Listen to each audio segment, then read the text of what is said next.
¿Qué sucede en las regiones de Loreto, Amazonas, Cajamarca, Huancavelica y Huánuco, que son regiones que resultan menos favorables para alcanzar el desarrollo adolescente? Eso lo vamos a conversar con Ana de Mendoza, representante de UNICEF. ¿Cómo se encuentra, Ana? Hola, muchas gracias por invitarnos al programa. ¿Qué tal? Bueno, y la pregunta está hecha. ¿Qué es lo que ha identificado este estudio de UNICEF? Mira, la verdad es que la situación de los adolescentes en general en el país es preocupante. Incluso en las regiones donde salen mejor parados sigue siendo preocupante. Lo que hace este estudio es ofrecer un índice. Un índice es un conglomerado, como su nombre indica, es un indicador que nos indica cómo está en general la adolescencia. Entonces es un índice que se compone de varios componentes: salud, educación, protección, preparación para el trabajo, participación, y en cada una de estas dimensiones se miran diferentes indicadores que conocemos bien, ¿no? Algunos ya son muy conocidos, como la tasa de embarazo, el rezago en la escolaridad, la tasa de escolarización, el trabajo infantil, más de 30 indicadores. Esos 30 indicadores finalmente se condensan en un número que va del 0, que es muchos problemas, a 1, que es ausencia de problemas. En un mundo desarrollado, y en el mejor de los mundos, si todos los adolescentes tuvieran cubiertos sus derechos, estaríamos en una cifra de 1. Ese índice, calculado ahora mismo para el Perú y sin tener en cuenta la situación COVID, porque son indicadores de hace un poquito de tiempo, está en un 0,53, que es bastante regular. Quiero decir, de 0 a 1 estamos en un 0,53, la mitad de los gaps están sin cumplir. Si uno mira los 30 indicadores, la mitad de los indicadores no están dando bien, ¿no? Entonces, sí, a ver, para entenderlo en todo. Sí, Sí. Para entenderlo en fácil, para que todos lo podamos entender, más allá de los números que sin duda sirven para los estudios, ¿no?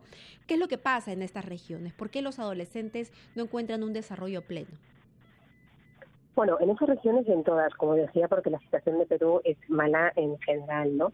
El índice mide salud, mide los indicadores de salud, las políticas públicas que están siendo efectivas para reducir el embarazo adolescente, para reducir la desnutrición o el sobrepeso, la anemia, para reducir el consumo de alcohol y de tabaco. Esto en salud. Cuando uno va a educación, mide si finalizan oportunamente la educación primaria, la secundaria, si están en proceso o han abandonado.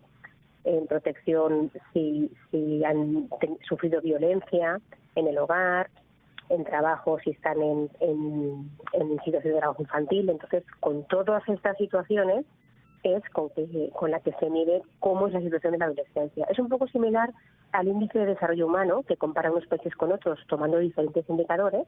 Pues así el índice de bienestar adolescente lo que trata es tener una mirada global de cómo está la adolescencia. ¿Para qué?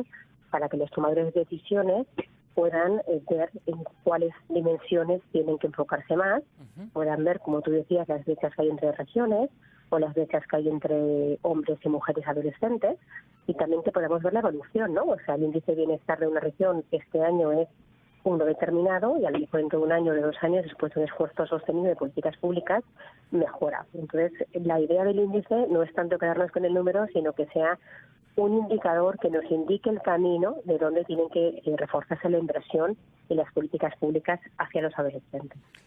Buenos días, Ana de Mendoza. Mi nombre es Mauricio Fernandini. En RPP estamos persistiendo en desarrollo infantil temprano y poner al mismo nivel la importancia, ¿no?, de eliminar la anemia con alimentos ricos en hierro, sangrecita, lentejas, lo que se pueda, pero al mismo nivel ya científicamente se ha demostrado que el afecto, devolverle al niño desde que nace la sonrisa, el abrazo, cargarlo en un núcleo, ¿no?, de afecto es tan importante como lo nutricional. De este estudio que ustedes han hecho y que estamos comentando, ¿no?, se puede deducir cuántos de los adolescentes están en estado de abandono, desprovistos de afecto, a su suerte, y cuántos están dentro de un núcleo familiar, el que sea, con una abuela, con una mamá o con un papá y una mamá, no lo sé. Los hogares se van constituyendo de una manera diferente, ¿no? Sí, mira, Mauricio, lo que comentas es muy importante porque estamos trabajando con estadísticas oficiales. Entonces, todas las estadísticas que existen oficiales que abordan adolescentes de 2 a 17 años son las que se toman. Yo creo que Perú ha hecho un esfuerzo y está haciendo un esfuerzo muy importante para atender a la primera infancia, un esfuerzo sostenido hace muchos años, pero no ocurre lo mismo con la adolescencia. O sea, la adolescencia son niños, de 2 a 17 años siguen siendo niños, están bajo la protección de la Convención de los Derechos del Niño y, sin embargo, no existe una política pública tan contundente ni una sensación de opinión pública de que es necesario invertir en la adolescencia. Y realmente es muy necesario porque Perú tiene un bono demográfico, que imagino que sabéis lo que quiere decir que dentro de unos años toda esa masa de adolescentes, 3.2 millones, cuando estén en edad activa van a ser más la población activa que la población dependiente. Con lo cual, si Perú no invierte ahora en sus adolescentes, en salud, en educación, en protección, en preparación para el trabajo, vamos a tener una ciudadanía activa dentro de unos años que no va a estar suficientemente preparada para llegar al nivel de desarrollo que Perú puede alcanzar, ¿no? Entonces, el mismo esfuerzo que se ha hecho y se viene haciendo muy bien con primera infancia es lo que estamos intentando desde UNICEF y otras agencias de Naciones Unidas, visibilizar la importancia que tiene para un país como Perú invertir no solo en primera infancia, sino también en adolescencia. Ahora mismo, cuando estabais contando, ¿no?, la situación de las escuelas, que muchos chicos quieren volver a las escuelas, ¿no?, es muy interesante ver que los propios chicos tienen el anhelo de volver físicamente a las escuelas. Ya está más que documentado que el estar fuera de la escuela está afectando diferencialmente a los niños y niñas que están en situación de mayor vulnerabilidad. Es importante que se den pasos para que eso suceda, ¿no? Entonces, bueno, me parece que es importante reflexionar sobre si Perú está haciendo todo lo posible o si podría hacer más para lograr que los adolescentes lleguen a su máximo potencial, ¿no? Y de ahí este índice y la campaña que estamos desarrollando. Y es importante entonces lo que tú mencionas, porque este estudio ustedes lo han hecho en tiempos prepandémicos, lo que significa que es muy probable que post pandemia las cifras sean aún más desfavorables, teniendo en cuenta que hay muchos jóvenes, adolescentes que se han visto excluidos del sistema escolar precisamente por estas brechas digitales y por muchos motivos más, ¿no? Probablemente el haber perdido a algún padre o madre de familia o al haberse sumergido en una crisis económica. ¿Cómo proyectan esa situación? Porque finalmente son estos adolescentes, es toda una generación la que se está viendo afectada. ¿Cómo se proyecta esto no solamente a nivel Perú, sino en el mundo?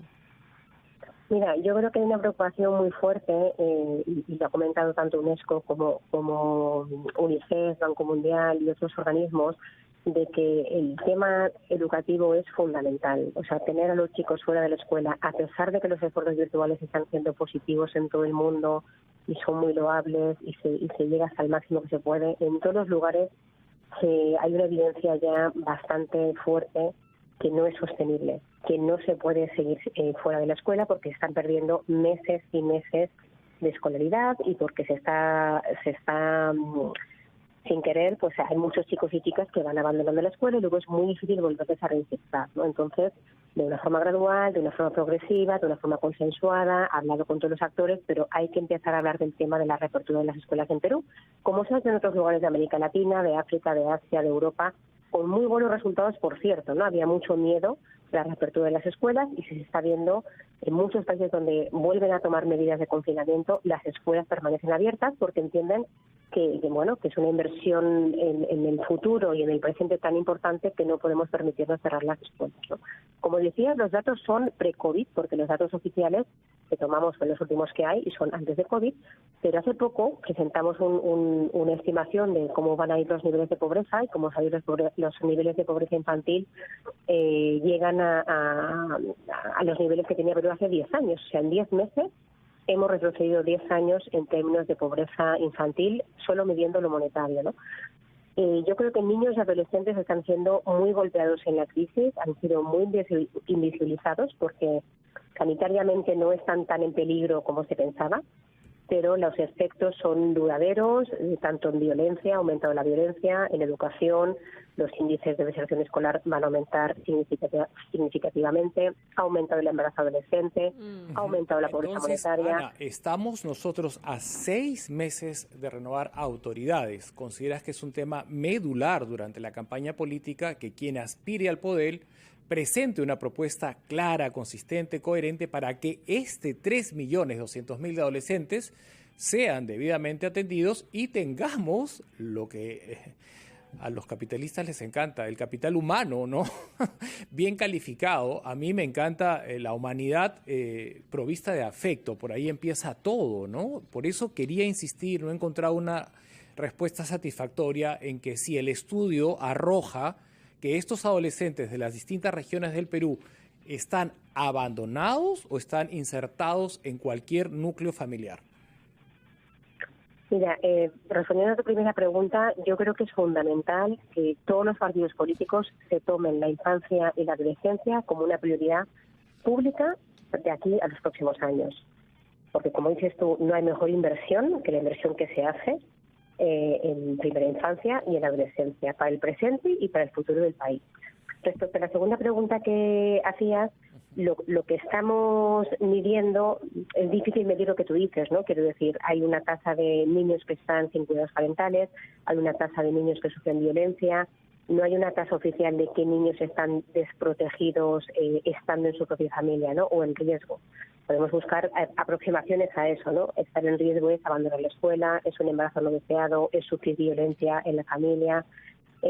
Yo concuerdo absolutamente contigo que no se trata solo de bajar los niveles de anemia, se trata de brindar apego, afecto y de tener una mirada integral del desarrollo en la primera infancia, pero lo mismo en la adolescencia, porque cuando uno habla de adolescentes los ve como problemas. O sea, la opinión pública ve la adolescencia como una etapa problemática y no la ve como una etapa de futuro, de proyección, de oportunidades, de inversión que requieren el apoyo del Estado y las políticas públicas del Estado, porque es obligación del Estado brindar los derechos a todos los niños y niñas hasta que cumplen 18 años, ¿no? Entonces yo creo que ese cambio de mirada es muy importante y confío en que los medios nos ayuden también a poderlo lograr. Muchas gracias, Ana, por invitarnos a reflexionar en torno a la situación del adolescente en nuestro país. Tenemos que hacer